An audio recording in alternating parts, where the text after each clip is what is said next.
In the 13th century, the Mongol Empire, led by Kublai Khan, was a colossal force reshaping the ancient world. A vast empire sprawled across continents. Kublai Khan's ambition knew no bounds.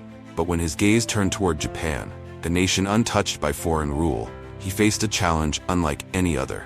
What unfolded were two monumental invasion attempts, woven with human courage, tactical genius, and the unpredictable fury of nature. It began in 1266 when Kublai Khan sent envoys to Japan, demanding its subjugation to Mongol authority. To the proud samurai leaders of the Kamikaze shogunate, the demand was insulting and was met with outright dismissal. This defiance provoked Kublai Khan to act.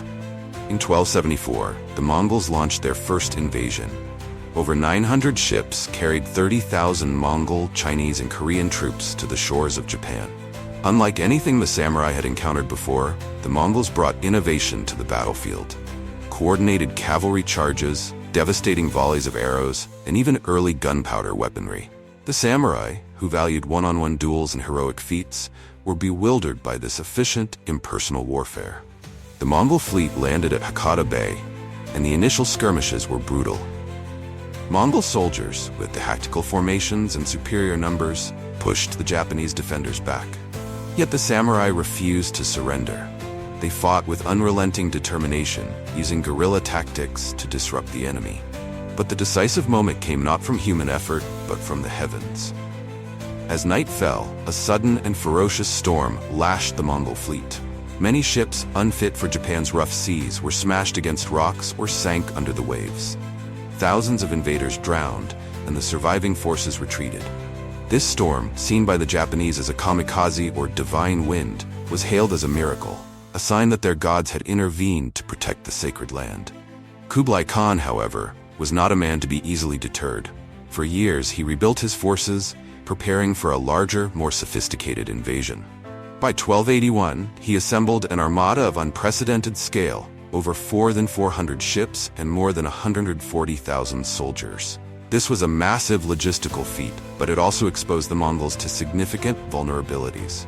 This time, Japan was ready. Coastal defenses, including stone walls at Hakata Bay, thwarted Mongol landings. The samurai, adapting their strategies, conducted relentless raids on Mongol forces, refusing to allow them to consolidate power. Weeks passed, and the Mongols found themselves trapped. Supplies dwindled, morale waned. Then, history repeated itself. Another powerful typhoon swept through, utterly devastating the Mongol fleet. Ships capsized, soldiers were lost to the sea, and Kublai Khan's dream of conquering Japan sank beneath the waves. The failed invasions left a lasting legacy. For Japan, the kamikaze became a symbol of divine protection, bolstering national identity. For the Mongols, it was a humbling defeat, revealing the limits of even the greatest empires. These invasions, where nature and human will collided, remain a gripping tale of resilience and fate.